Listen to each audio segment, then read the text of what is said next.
Okay, 8 o'clock. Good evening. Let's start our review session. Yeah, I hope you can hear me. You can use the chat box to say hello. Okay, now I'm sure that you can hear me because I can't hear my voice like on this during the session. I mean, okay, that means exam 2 review session. Exam 2 will be open Thursday, which is actually tomorrow, okay, and will stay open until Monday, March 25th, until 9 p.m. That means please do not make an appointment after 9 p.m. Actually, it's locked. You will be not able to make the appointment. I hope everyone has examity appointment. That's actually what I am referring to. Because the test is through Canvas, but we have to take through the examity platform. The second test, the second midterm, will have similar format to the first one. 20 problems each, multiple choice, of course, each worth 5 points, 100 points total. Okay, and I will go through important concept, the key concept that we cover for the past 5 weeks, which the exam 2 will contain them. Okay, that means let's see what we have.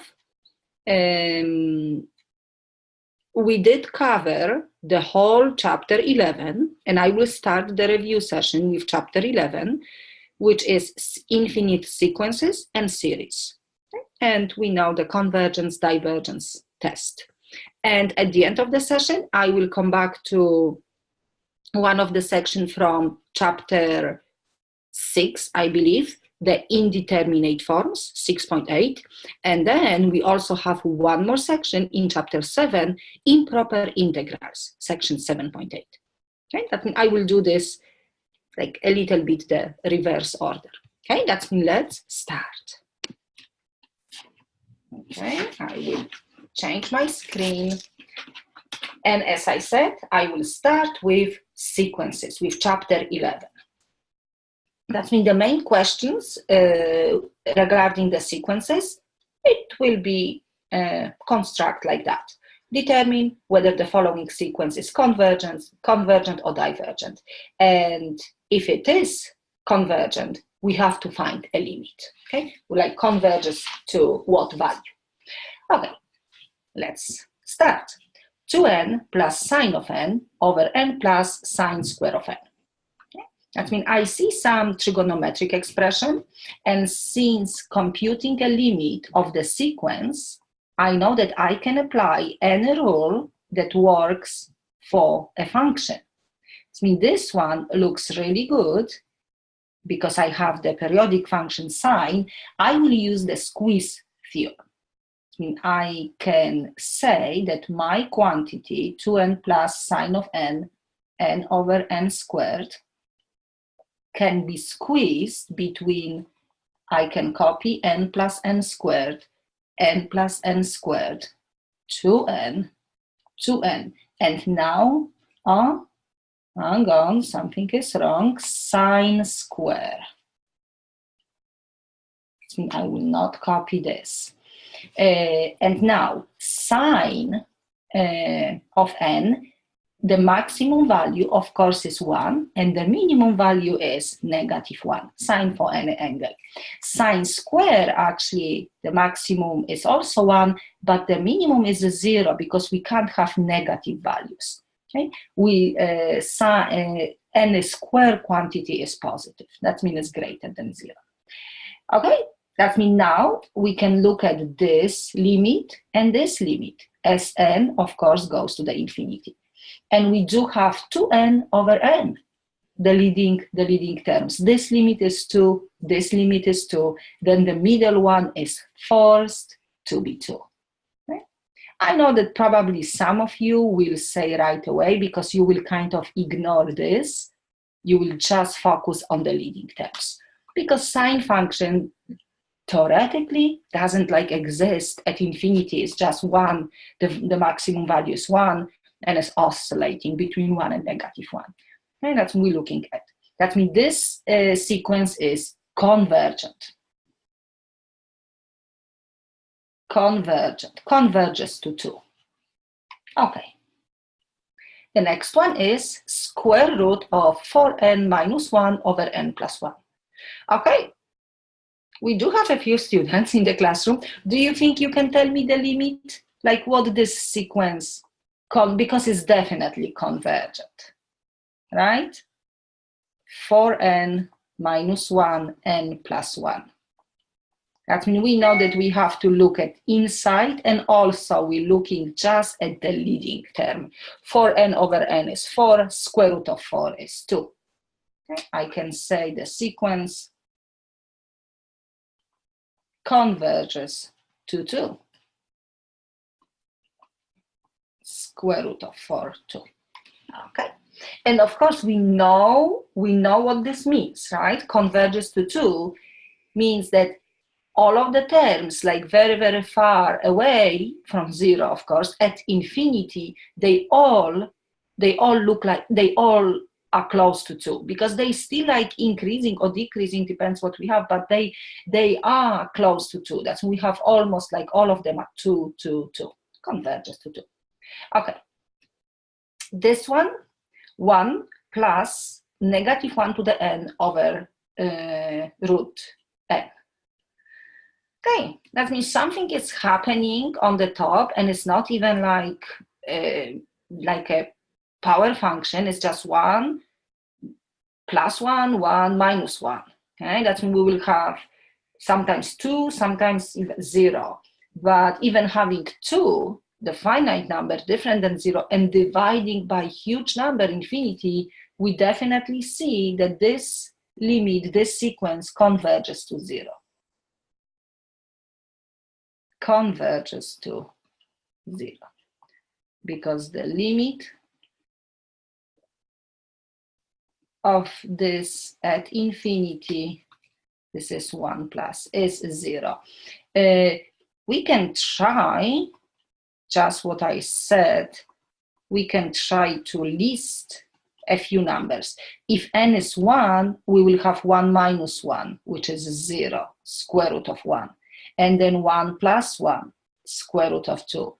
1 minus 1, square root of 3, and so on.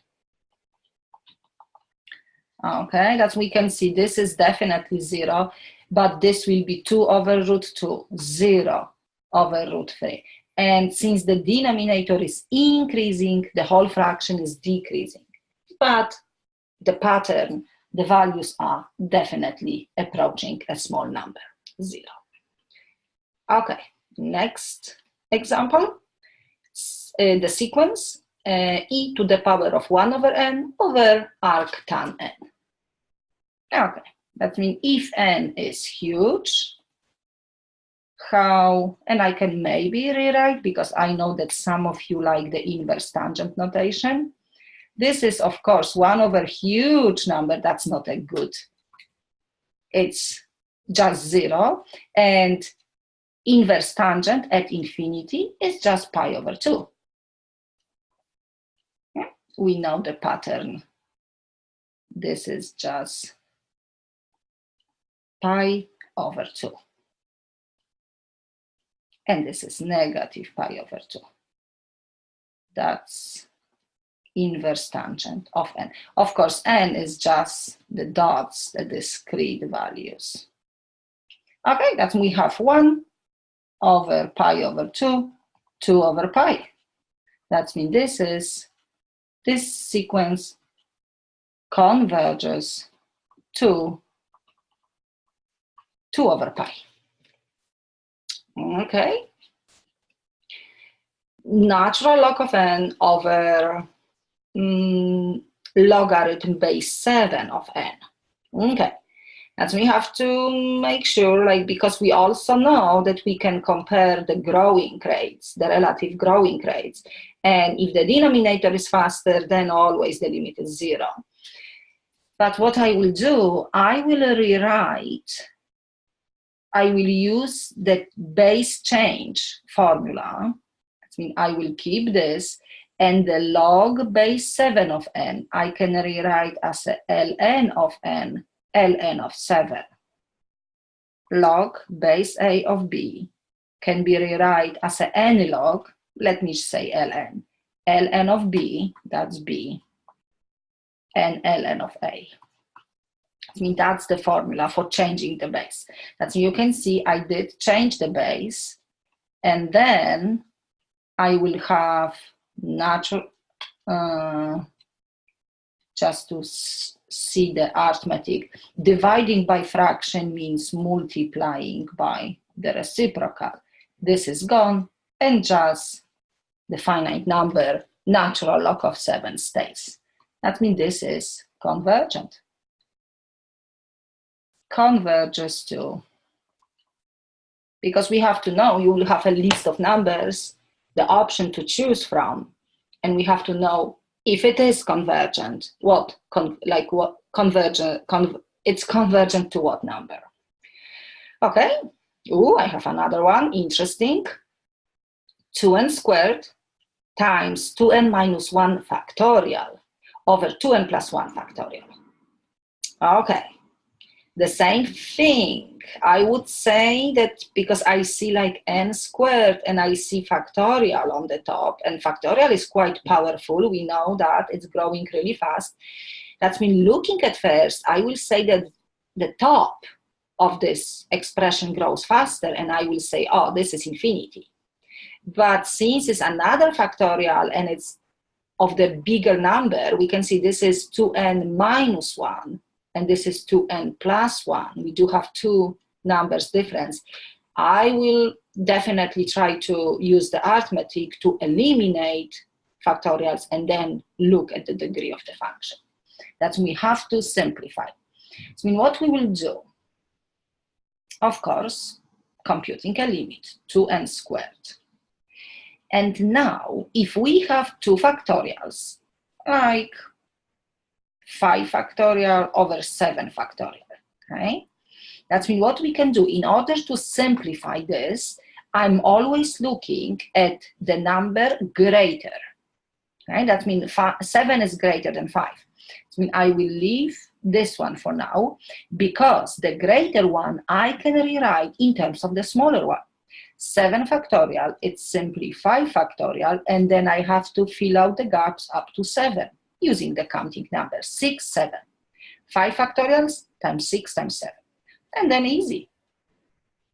Okay, and do I know 6 times 7? I think I know. Okay, that's what you can see. I get rid of the factorials. That means let's do the same. 2n minus 1, it's numberless. That means I am keeping this. I'm taking 2n plus 1, and we can see that the difference is 2. That means I will like subtract 2, like I did with 7. I did subtract 2, which gave me 5. Subtracting 2, I will have 2n minus 1 factorial. And then subtracting 1 is just 2n, and then subtracting 0 is just the same number. Yeah, that means if you look at the numerical value, makes sense. I mean, it's the same thing, the same concept.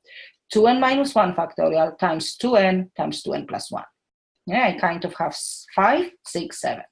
And now, excellent, that's what I wanted. And we can definitely see what is the limit now. 2n times 2n is, of course, 4n squared. 2n plus 1 is 2n. And the leading terms, leading functions are the same, and we can cancel out. The ratio of the leading coefficient is 2 over 4, 1/2. That means actually this sequence converges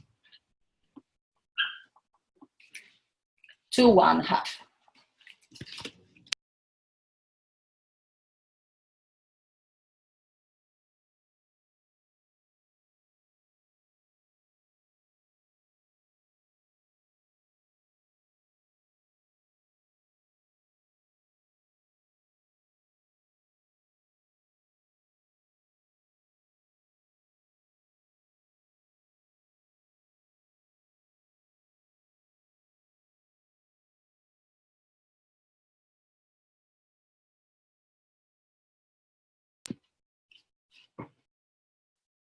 Okay, I am back. I was just, okay. Let's see the next one. That means one more time, looking at this example, yeah, I can say it's quite interesting. Okay, that means it is how I can smile. Okay, it's quite interesting example. Okay, do not miss that one. Okay, let's see what else. Okay, that means that was the last one. And you can probably, on the test, you can probably see like 4 or 5 sequences, okay? And I went through like the main important, the most important types. Okay, let's see what else we had. That's me now. You can see the sigma symbol. Then we starting section like 11.2, 3, 4, 5, and 6. Okay? That was the last one. 7 was the summary, but 6 was the last one with the concepts. Okay, that's what this question is asking me. If the infinite series a sub n is equal to 1, the summation is equal to 1, then the limit at infinity of this expression is equal to, and then we have to choose the option.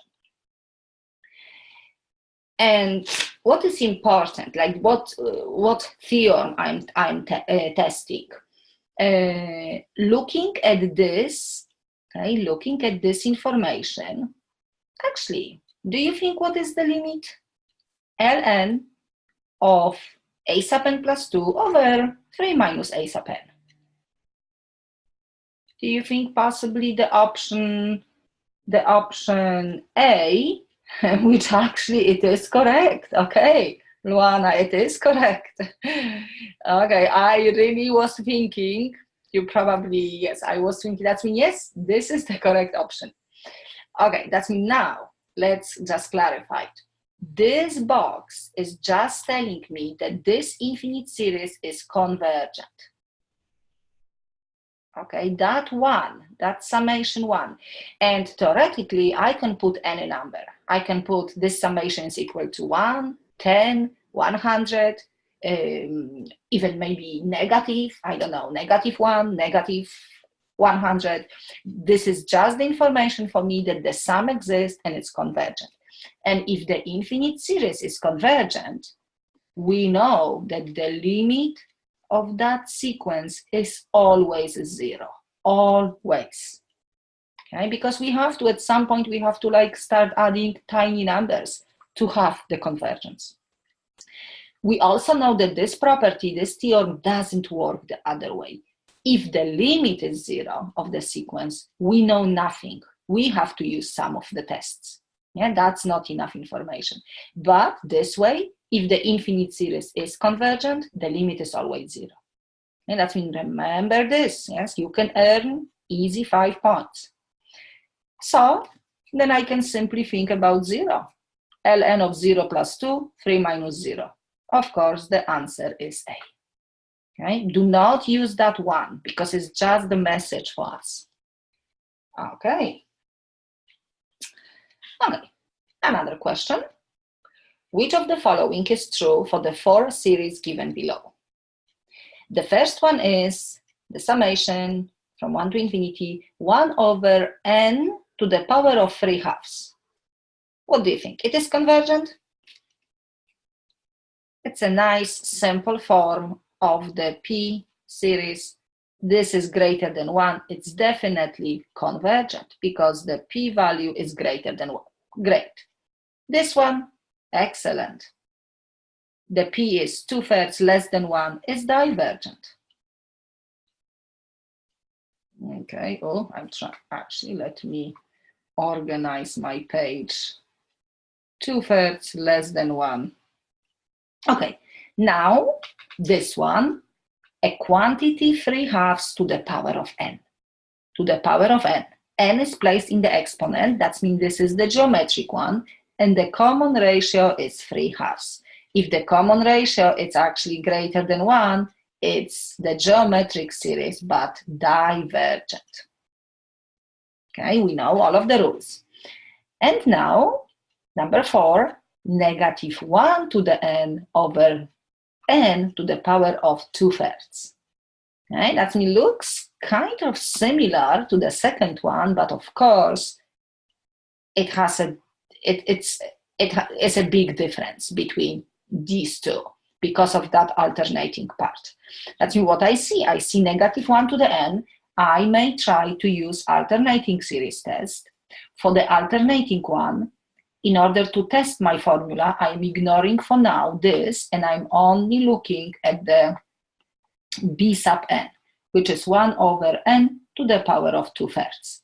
And now I'm testing. If this is positive, limit of b sub n at infinity, of course, is 0, and b sub n, which is this, is definitely decreasing because the next term will be smaller.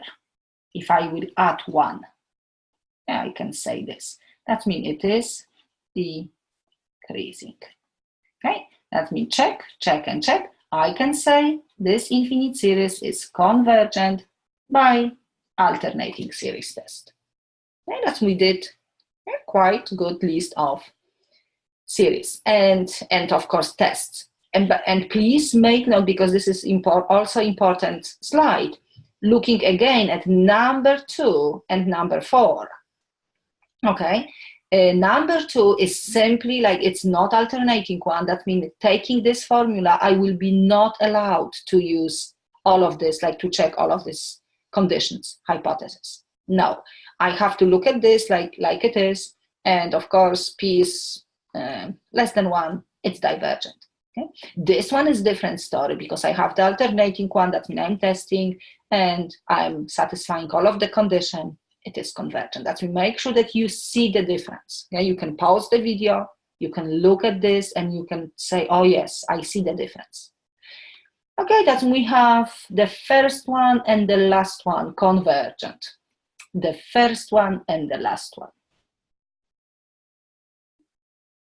Okay. Next question. Oh, true and false. If a sub n has equivalent formula f of n, where f of x is positive, continuous, decreasing, we can see the condition for the integral test. Okay, on the interval from 1 to infinity. And the corresponding integral of the f of x dx from 1 to infinity is 4, then the corresponding series is also 4. The corresponding sum is also 4. Do you think it's true that using a relevant, equivalent formula, the same formula, and integrate, Lana, you're right. This is not correct, because I can use my integral, I can conclude convergence, but never they are the same. If you remember my session, I was proving the integral is exactly the area under the curve, and the summation was I was drawing rectangles, the boxes, and sometimes they were sticking out, sometimes they were below the curve. That means we can compare, but they never the same. This is false. They are not the same. Okay. Oh, beautiful true and false question. If the limit of the sequence a sub n is 0, then I can conclude convergence of the infinite series. Of course, it's false, right? Because we can see limit of 1 over n at infinity is 0, and we do have a beautiful harmonic series, and this is divergent. Okay, also nice, easy, true and false question. Okay, that's me now. Oh, I have some. I will have a few series, and we will try to identify if they are determined whether they are convergent or divergent. Okay, determine whether the series is convergent or divergent, and if it is convergent, find the sum. We also learned that we have lots of tests, and most of the tests will not let us to find a sum. We can only get the conclusion. But we do have 2 types that we may ask you for the sum, because you know the tools. It's this one, and will be my next slide. That means this is, we can see n is placed in the exponent. That means this is the geometric one, and we know the formula. The only thing is, I see the summation of two of them. 5 to the n over 6 to the n, and then negative 3 to the n over 6 to the n, starting from 1. Okay, that means when you see that sum, please split and take care of the first one, take care of the second one. Okay, that means definitely the geometric one, because n is just in the exponent, no addition, no subtraction. I can see that the quantity 5 over 6 is taken to the power of n, and that's the common ratio. My first, and actually the common ratio is less than 1. That means this infinite series is convergent. Convergent, and I can use the sum. A over 1 minus r. I can only use if the infinite series is convergent, if the common ratio is between -1 or 1. Okay, the first term is defined for n1. When I substitute 1, I also have 5 over 6. Okay, let's see 5 over 6, 1 minus 5 over 6. What is this sum? It is 5 over 6 over 1 over 6. I can cancel out, it's just 5. But please remember, we still have to add the other one. Okay, this one, the common ratio is -3 over 6, because -3 is taken to the n and 6. This is also the number between -1 and 1. It's also convergent. That means I will follow the same sum. Oh, I need the first term. The first term will be actually the same, because when I substitute 1 instead of n, I have just this. Okay, that means negative, actually this is 1/2. So nice and easy, right? I don't have to really carry 3 and 6, -1/2. It means -1/2, 1 minus -1/2, yes? Do not make that mistake. -1/2, 1 plus 1/2, it's 3/2. 3/2. I can cancel out the halves, -1/3. Oh, I am pressing, okay, -1/3. And combining these together, 5 minus 1/3 is 4 and 2/3. Oh, why I can't? 2/3. Okay, because we have to subtract. Okay, that means this is the final sum, not 5, not -1/3. The sum, which actually is a difference, 5 minus 1/3. Okay, that means remember your formulas, which is this one. Okay, the second one that we may ask, of course, the question for convergence or divergence, is the telescoping one, telescoping series. I should actually write somewhere. Oh, okay, I will not.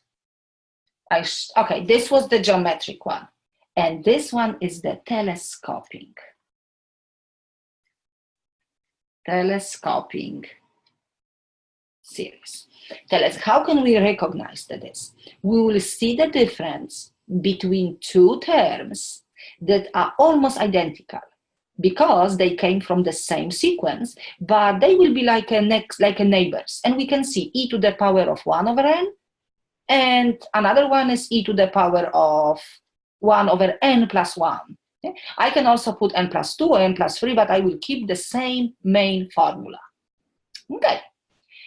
That's the reason that I recognize that is the telescoping one. And we remember telescoping is a little bit time consuming, but it's nice and we can get some formulas. Okay, that's what we need. We need the partial sum. Let's say this. Or let's say I, because I will name this from I equals to 1 and I will end with n. Or actually I can call s sub n, which means I will try to make a finite number first, and then I will check how this number behaves as n goes to the infinity, of course. So I will have e to the power of I plus 1 is the same thing. And e to the power of 1 over I. Okay, and what we have to do? We have to list a few terms. Let's simply list them. I will substitute for I1. Then I have 1/2 and 1. Good. Now I will substitute for I2. E to the power of 3 minus e to the power of half. Okay, let's keep working. I will substitute, or maybe too much. Okay, maybe not.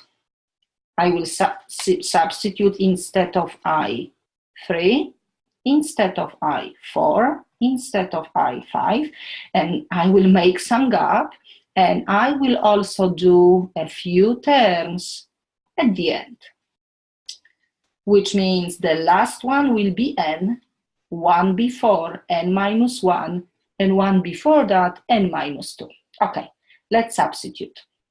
If I is 3, it will be 1/4, 1/3, 1/5, 1/4, 1 over 6, 1 over 5. And then let's start from the end. E to the power of simply n plus 1, which was my formula, n plus 1, 1 over n. E to the power of 1 over n minus 1 plus 1 is just n, and this will be n minus 1. N minus 2 plus 1, n minus 1, n minus 2. Okay, and let's see what we have, because we should be able to cancel lots of terms. Let's look at the first and the second term. I see this positive, this negative. Okay, really nice. Now, let's see, I see this negative and this positive. I see this negative, this positive, this negative, this positive. Okay, that means probably when I will list more terms, I will be even able to cancel this one, yeah? if I will have more terms. Because how do I know? As soon as I cancel, we can see the first term that both of the items are gone is the second one. This indicates that I will cancel all of them. The only thing is, the first term, we can see this quantity is not gone. That means this stays. And now let's look from the end backwards.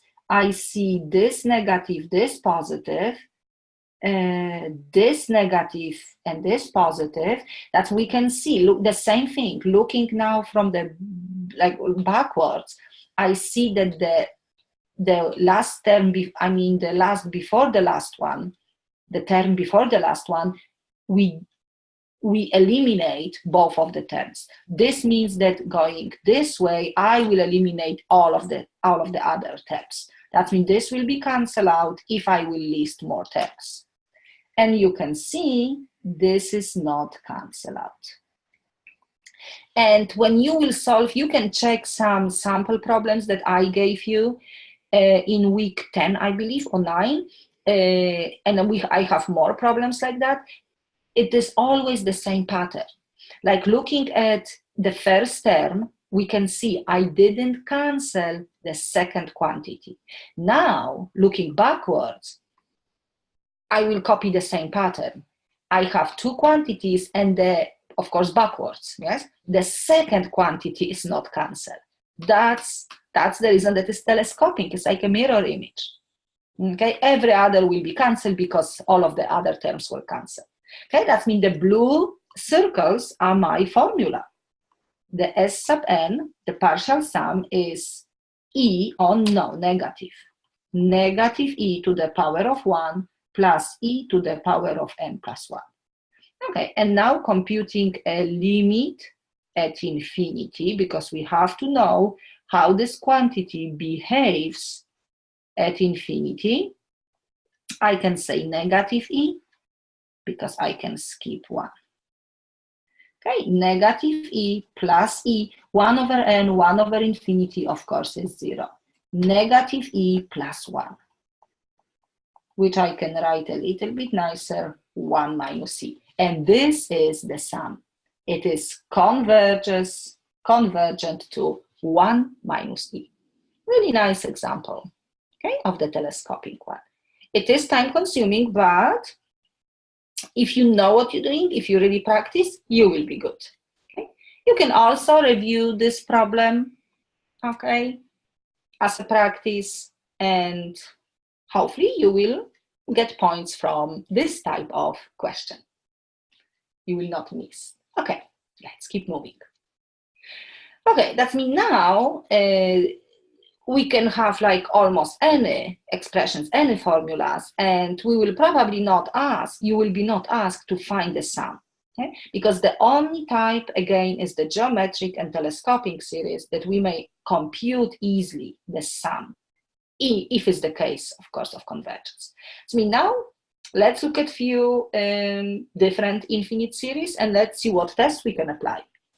That's when we have to simply determine whether this series is convergent or divergent. And what I see 2 to the n and 5 to the n minus 1. Of course, is the geometric series with the common ratio 2 over 5, because 2 is taken to the n and 5 is taken to the n. Less than 1, it's convergent. And I can say geometric series. It's kind of like a test, yeah, because it's the property. Okay, I don't have to do anything else. Oh, another one, n over cube root of n to the power of 4 plus 1. Okay, I can try to compare, okay, I will try to compare with something similar, which means I will only look at, I will try to look at the leading function. And let's simplify. That means I only copy n and I copy the leading part. Don't worry for 1. This is n, this is n to the power, this is n to the power of 1, this is 4 over 3. And when we dividing n to the power of 1 over n to the power of 4 over 3, we can subtract. 1 minus 4 over 3 is negative 1/3, which will be 1/3 in the denominator. Okay, that means I'm trying, this is still the same thing. I'm trying to compare my original series with this one. This one we can see right away, it's divergent. Okay, that means now the only thing that is missing for the comparison, which is the big deal, it's the relation. Okay, I will remove that circles. We can see that I copy n, I copy the leading function, but this formula, the original one, has plus 1 in the denominator. If the denominator is bigger, the whole fraction is smaller, right? Oh, okay, I didn't want this. Okay, it's okay, but that's actually true. If the denominator is greater and everything else stays the same, the whole fraction is smaller. That means what I end up with the situation that this is my right-hand side is divergent. And something that is smaller, I can't really conclude. If this will be the other way, yeah, if this will be bigger, everything what is beyond like infinity, it's of course divergent. That means what's happened may be good. Direct comparison test doesn't work. But what we will do, we will try the limit comparison test. Okay? For the limit comparison, I have to find a limit of my original formula over the new one.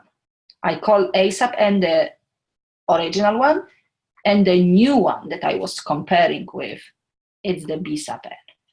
And let's see what we will get.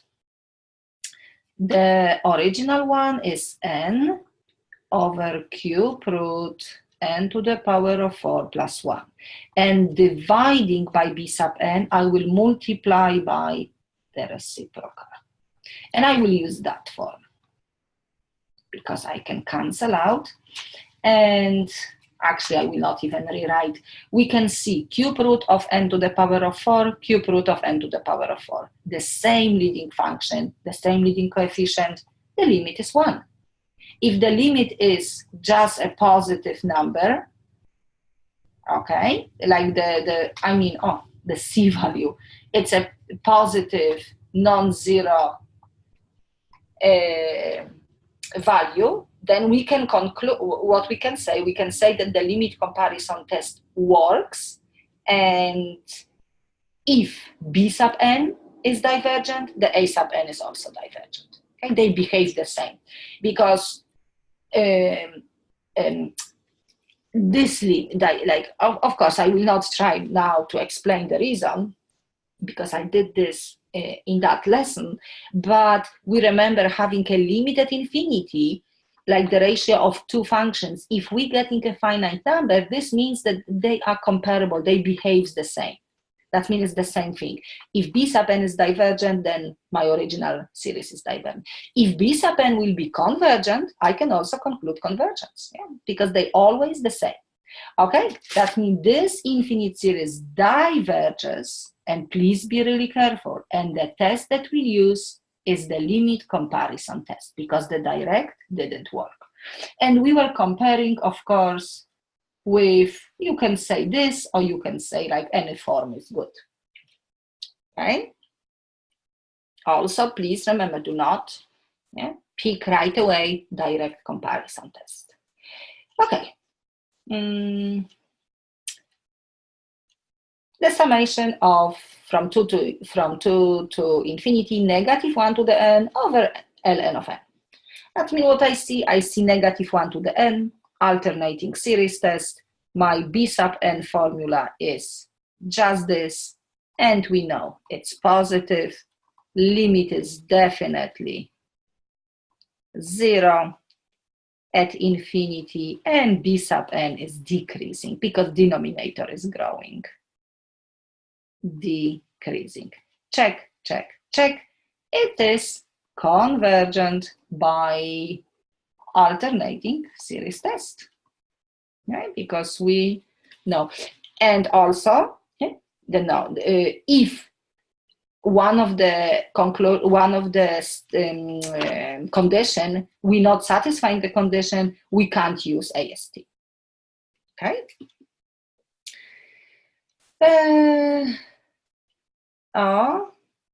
The same thing. Oh, okay, a little bit different. Determine whether the series is absolutely convergent, conditionally convergent, or divergent. That's in what we did. We actually did a good job because we know that definitely not changing anything, this series is convergent.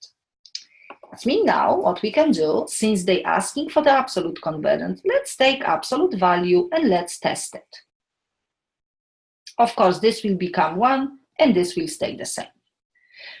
Okay, now all of the terms are positive. I can possibly determine the convergence. I can use possibly the comparison. I can maybe compare with 1 over n. 1 over n. We know that n is definitely greater than ln of n. Actually, let me do the other way. Ln of n is less than n, because if I will draw n is just the function like that, and ln will be like that. That's n, and that's the formula. And of course, we have just the dots, but okay, that means if, how can I compare? Because I need the relation. If n is greater, that means this the denominator is greater, okay, than this one. That means the whole fraction is smaller. Or the other way, natural log of n, it's smaller, denominator is smaller, than the whole fraction is bigger. And I think works really good. 1 over n is the harmonic series divergent. Then this is also, because it's greater, everything what is greater than divergent, it's divergent. And I can say by direct comparison test and I was comparing with 1 over n.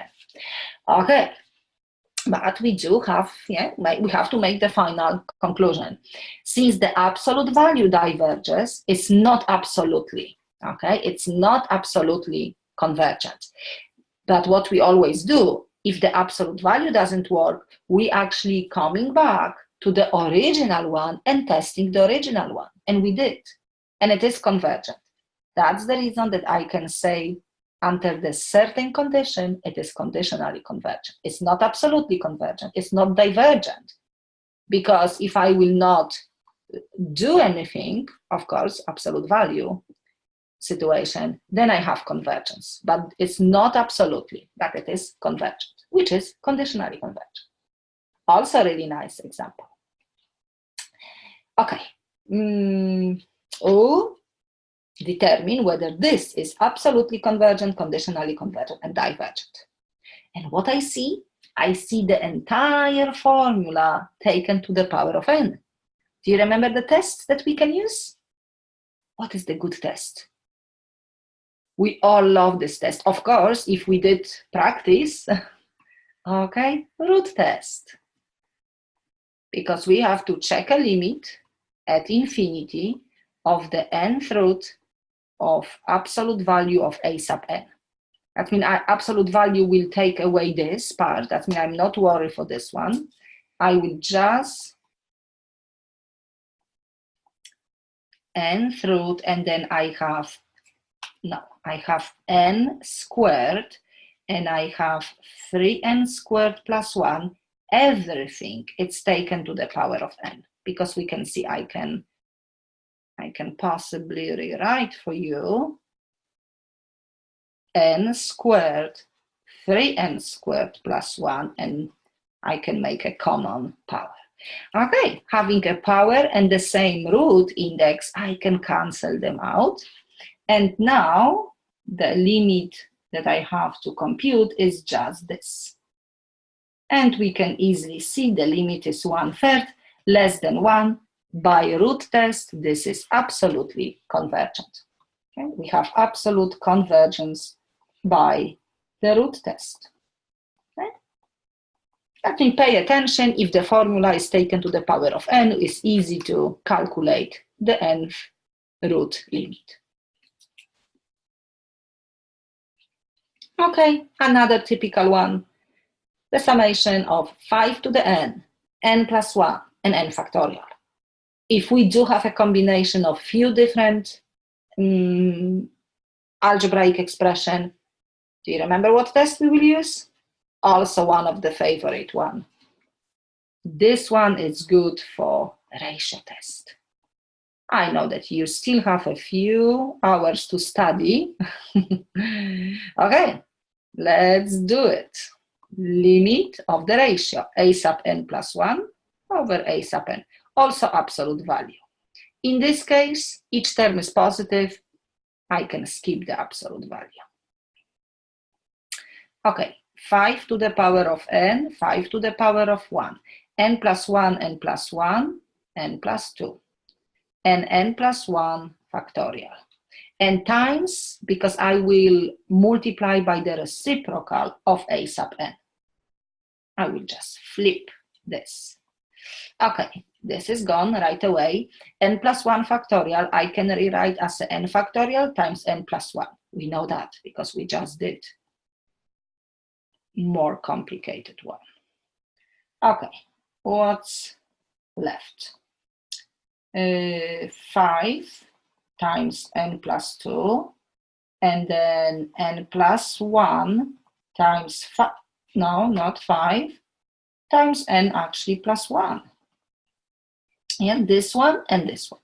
Okay, I see n and I see n squared in the denominator. The limit is 0 because denominator 1. And 0 is a good number, it's less than 1. Absolutely convergent by the ratio test. Okay.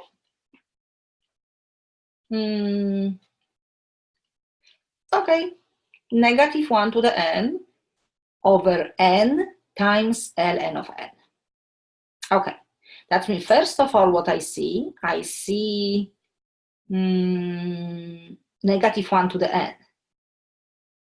Okay, I mean, depends what, depends. If you do have a little bit of like practice experience, I mean, because depends. We have, I'm just thinking, because we have few different ways to start. Okay, I know what, probably you will start looking at this negative 1 to the n, you will start with alternating series test, and it's still good. Okay, even if it like takes you like, I don't know, 2 minutes, it's still not like, we're still not wasting the time. Okay, that means let's check just the convergence. Yes, I'm not checking absolute convergence for now, just the convergence. Okay, negative 1 to the n over n ln of n. That means I see that my b sub n formula is just this. And the same thing, this is always positive, limit at infinity of my b sub n, of course, is 0, and b sub n, only denominators increase. That means the whole fraction is decreasing. Okay, check, check, check. It is convergent by AST. Okay, maybe I can write convergent by AST, alternating series test. Great. But now, let's take the absolute value. Negative 1 to the n will become 1. Denominator will stay the same. Actually, let's start with 2. We remember we always have a few problems with the e-value, or even ln of 1 is 0. We shouldn't have actually 1. Okay, that's me. Now let's look at this one. 1 over n times ln of n. We have to determine the convergence. All of the terms are positive. That's been definitely the comparison test is open for us, but I don't know the comparison will work. We can try. If I will replace ln of n with n, this means that ln of n is smaller, the whole fraction is bigger, but this is n squared. N squared is convergent. Okay, that means convergent, something that is bigger, we can conclude convergence. I can also replace ln of 1 with 1. Yeah, we remember that. Then ln actually is bigger, because if you will draw the function 1, just the horizontal line, and ln of n at some point, this is e, ln of e is 1, at some point it's bigger. Okay, that means ln of n is bigger, then the whole fraction is smaller. Also not good. 1 over n, it's the harmonic series divergent. Something that is smaller, we can't conclude.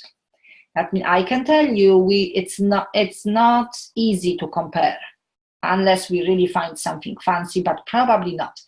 But do you remember, this is one of the really rare formulas that it's working for one test only. Do you remember what test we can use? If I will rewrite this like that, from 2 to infinity, I can try to use the integral test.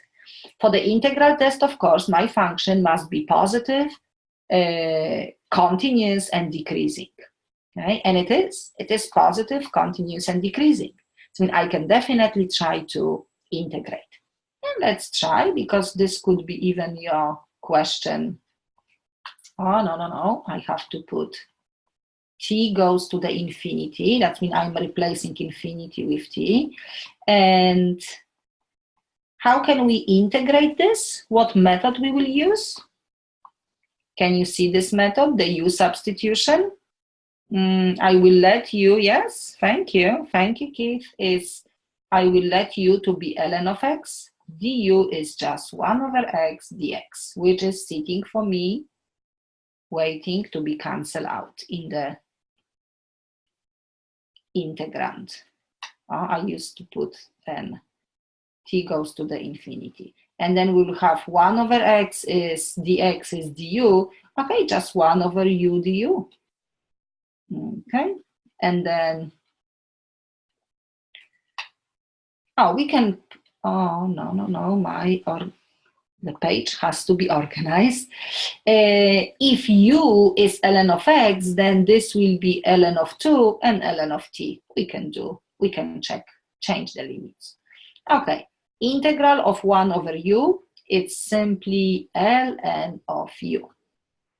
From ln of 2, ln of t. That's my new limits of integration. Okay, and when I substitute ln of t, the upper limit, and ln of 2, limit, okay, this is still limit at, oh, again, I press some buttons. Okay, because it's really low. Okay, that means this is finite number, this is good, but ln of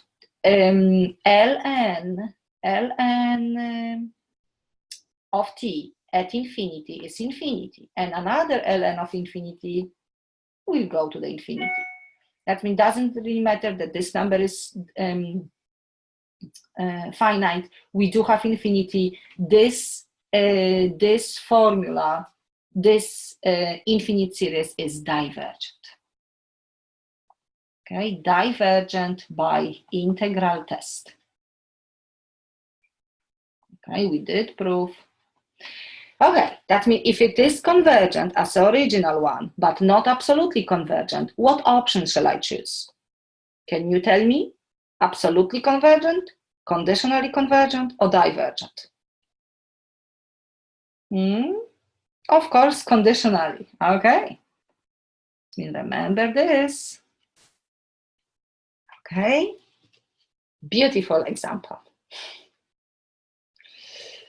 Okay. You can't see me, then I'm smiling. Okay. Now, let's look at this. This was the last thing for the alternating series test. We will approximate the number of terms for the error in our approximation. We have to satisfy this, the desired error must be less than the given number. Okay, let's see what we have. Consider the alternating series. The summation -1 to the n, 16 over n to the power of 4. From the list of the numbers given below, choose the least number of terms necessary to ensure that the difference between the actual sum and the end partial sum is less or equal to 1 over 10 to the power of 4. That means they want us, because if we're making this approximation, we remember that the entire sum is almost the same like the partial sum, but we will have a difference. And this is my error, of course, and this has to be all less than equal to that number. Okay, but let me actually put the theorem. We remember that this difference, this error, is always less than the next term that were not used, because to get S sub n, we're only using up to B sub n. That means the next one is B sub n plus 1.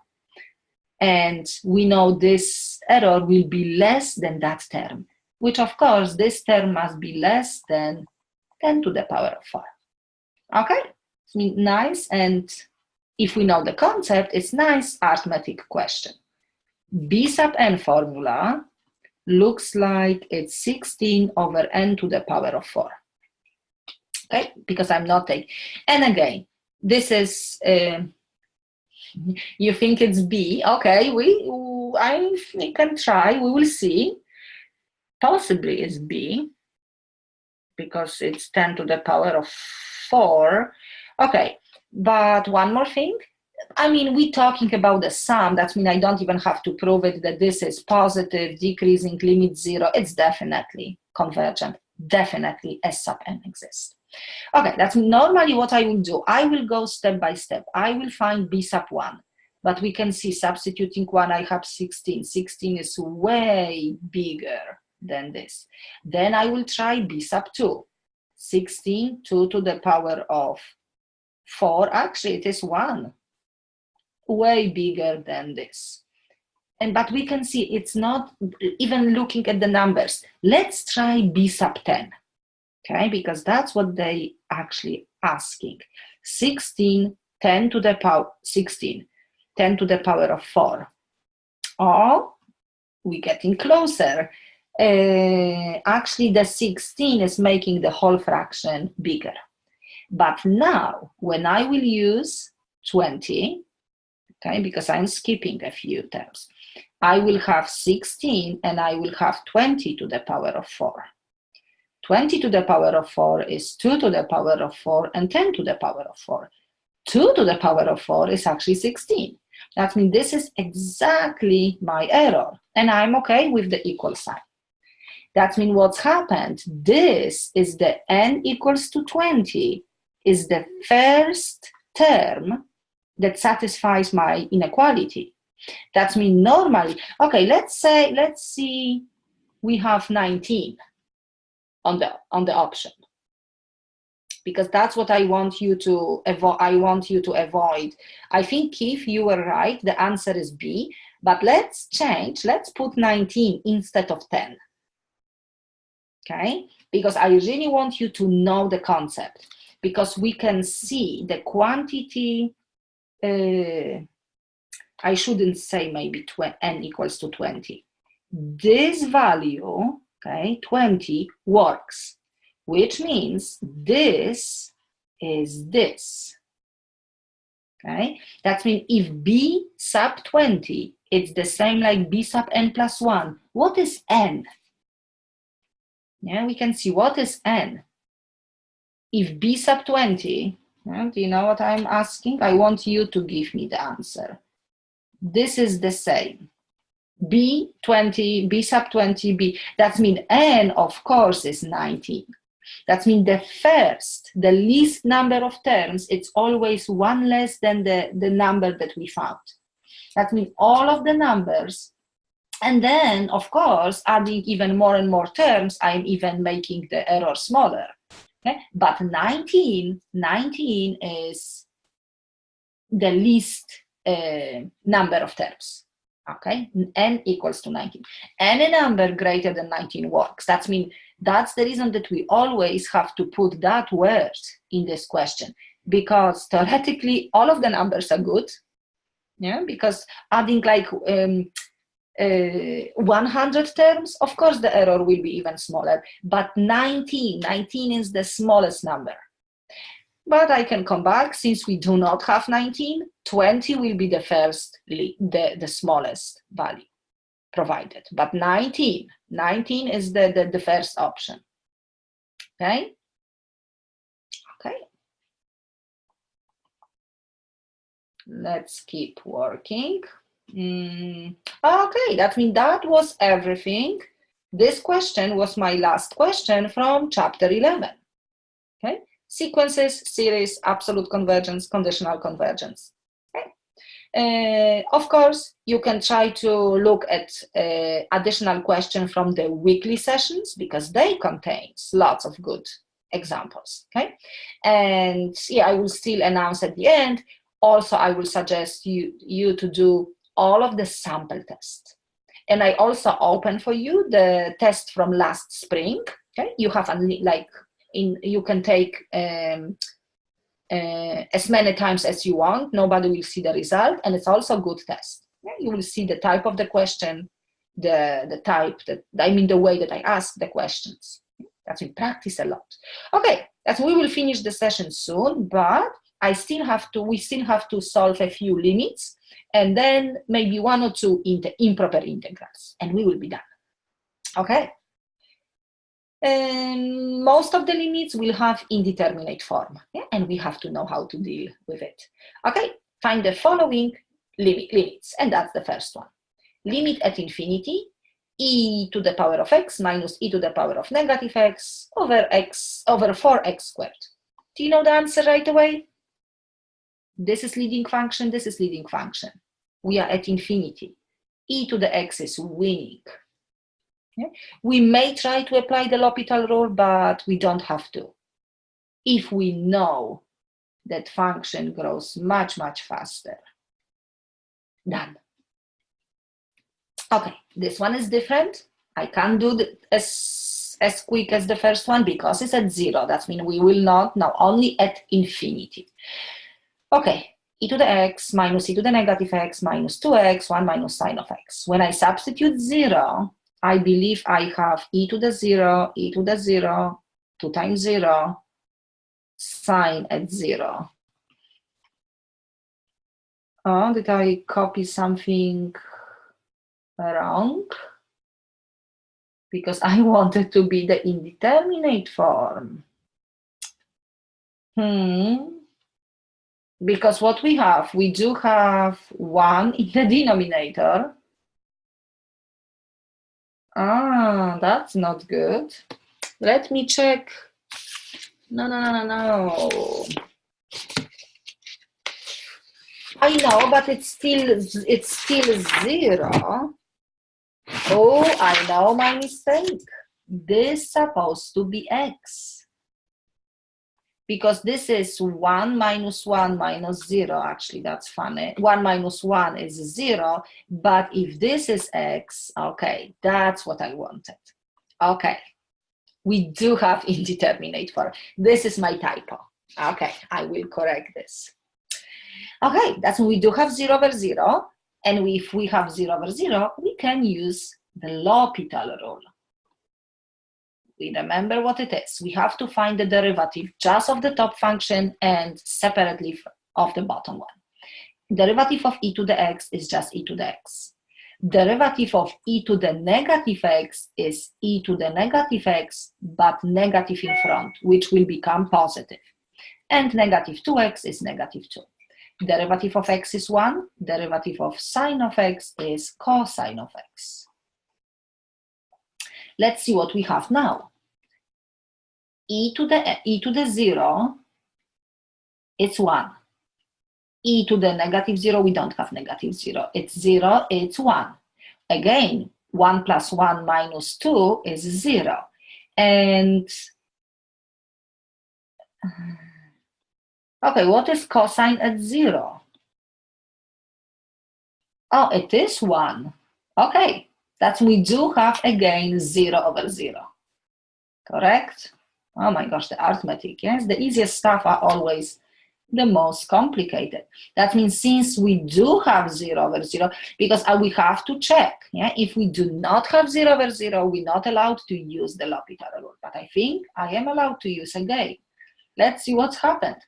Derivative of e to the x, e to the x. Derivative of e to the negative x, e to the negative x, and negative. And negative 2 is gone because 0.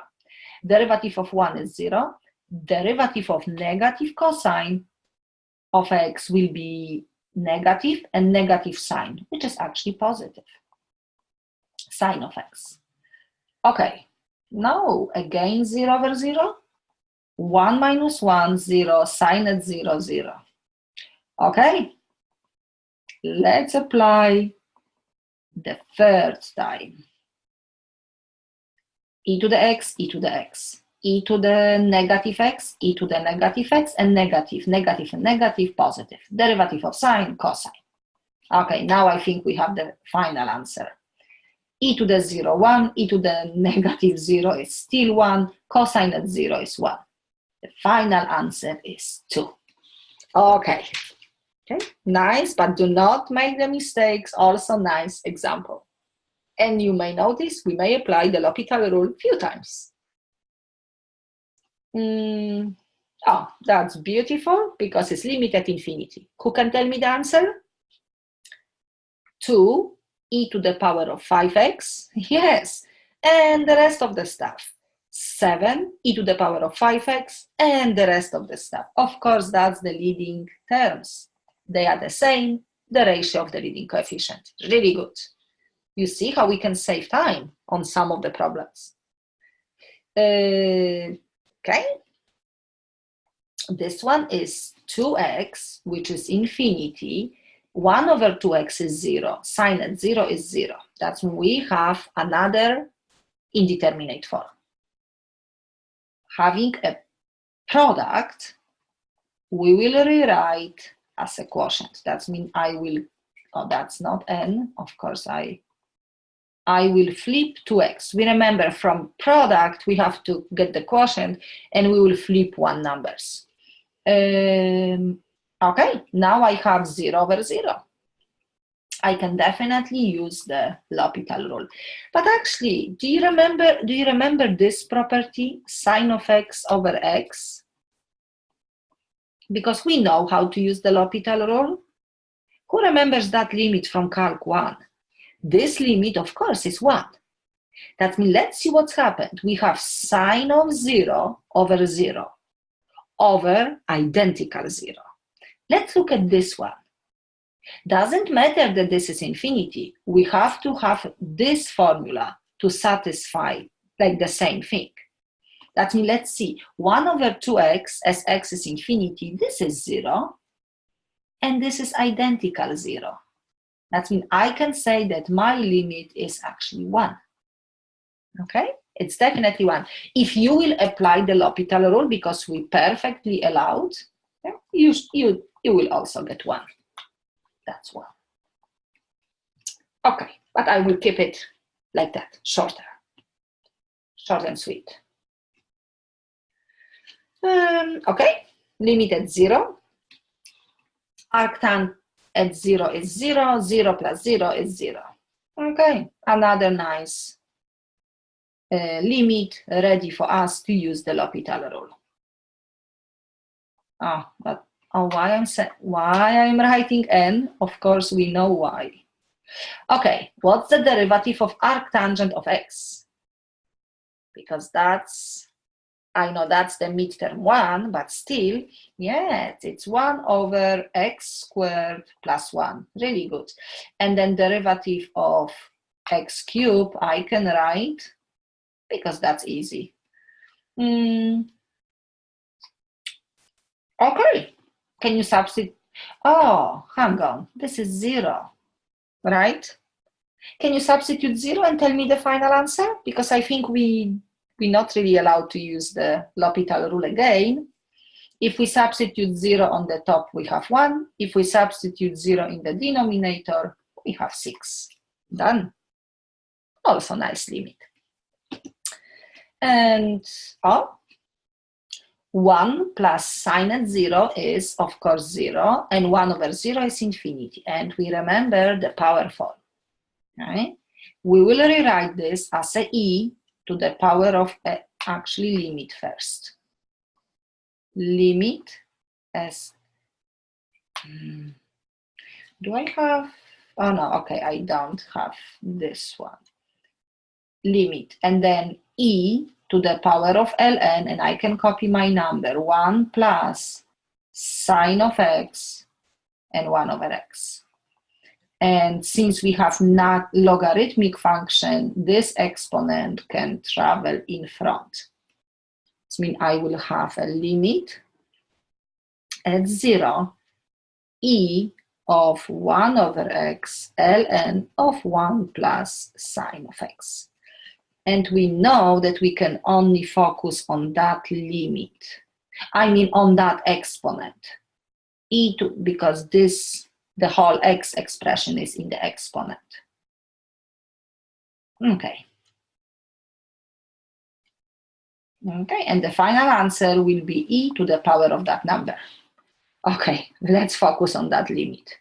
Limit as x goes to 0, and I can actually put that logarithmic on the top, ln of that over x, because we can see we have 1 over x.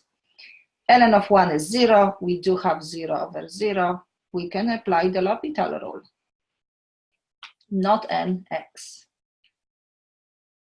Derivative of x is 1, that's easy. Derivative of ln of 1 plus sine x, it's 1 over 1 plus sine of x, and times derivative of inner function times cosine. Okay, when we put 0, we have sine of 0 is 0, cosine of 0 is 1.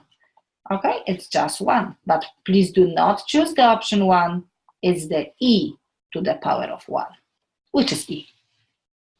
Okay, that means that's how we can deal with the power form.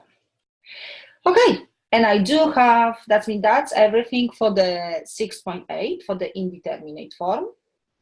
You can also come back to the weekly session and check my problems. I might copy them and use for the midterm. Yeah?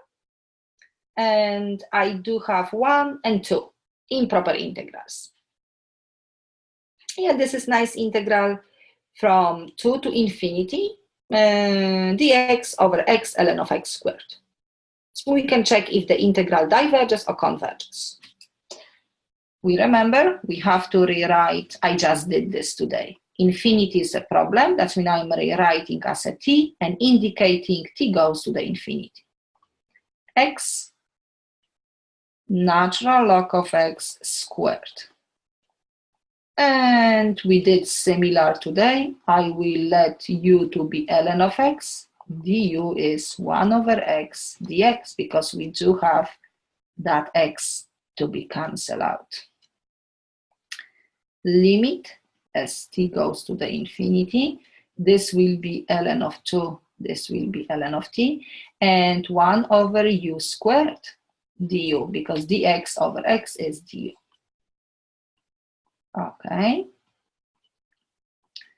1 over u squared, oh, the integral. This is like u to the negative 2, which means the integral will be u to the negative 1 over negative 1, correct? Which I can rewrite nicely, negative 1 over u. And that's the limits. Am I right with the limits? Yes. Okay. I'm just looking at the options and I don't see the correct answer. Okay, let me write here. Oh no, let's be limit as t goes to infinity, negative 1 over ln of t minus negative 1 over ln of 2. Ln of t at infinity is infinity. 1 over infinity goes to 0. Negative and negative is positive, and this is the final answer. That means the final answer is 1 over ln of 2, convergent. And you know, I believe this should be ln of 2. My typing 1 over ln of 2. Because it's no other way that we will get 1/2. Of course, we will get 1/2 if we will make the mistake, if we will not change the limits of integration. But we have to change the limits of integration because we have to have everything in terms of u. Okay, that means this should be 1 over ln of 2. Okay, that means it is convergent. And let's integrate. Last one for today, integral from 0 to 3 dx over x minus 1. Do you think actually this is this improper integral? If it is, where is the problem? Because I don't see infinity, that means it's not a type 1. But what I see, it's, yes, exactly, function is not defined at 1. And 1 actually is between 0 and 3. That means from 0 to 1, and then another integral from 1 to 3. And I don't know if I can add them together. If they are both convergent, I can add them together. That means for now, let's have 2 of them, and let's integrate. That means I will integrate the first one. Limit, because 1 is the problem. That means I will replace 1 with t, and t goes to 1, and on which side we are? On the left-hand side, right? Because this function is not defined at 1, and probably the function looks like that, and we can see from 0 to 1, we are on the left-hand side. That means it's 1 from the left-hand side. X minus 1 dx. And this limit, I mean, first of all, integral is just natural log of x minus 1 from 0 to t. Okay, I can actually keep working here. Limit as t goes to 1 from the left. ln of t minus 1 minus ln of 0 minus 1. Oh, I should keep absolute value. Okay, 1, 1 minus 1, 0. ln at 0 from the right-hand side, it's negative infinity. And ln at 1 is, of course, is 0. But we do have negative infinity. Infinity doesn't matter if it's negative. This integral is simply divergent. Okay, it's divergent because of that. That we don't even have to use our time to compute this one. We don't know. Maybe this one is convergent. Probably it's also divergent. But we don't have to. We can definitely say that the entire integral diverges because one of the parts is divergent. And that's it. Infinity is taking a lead. Okay. This means I can switch my camera probably. Okay, I'm here. I did solve all of the problems for you. That means, again, I will really recommend you to do all of the sample tests. Check the test from last spring that I opened for you, okay, because I like some of the questions. And of course, I love some of the questions that I solved today, okay. Do not miss any of them. Sample test and then practicing a lot. Check, of course, the weekly videos and the practice with Kasia videos, yeah, because they also contains good problems. And I think if you will really put your time to this, you will be successful. Okay, that means good luck at your test. You may still email me if you have some questions. We should be a little bit quiet maybe on the discussion board. I mean, we can still ask the question, but not the test question. Okay, when you are the first person taking the test, do not ask any test, the midterm question. Okay, good luck. And thank you again for joining me tonight. Thank you.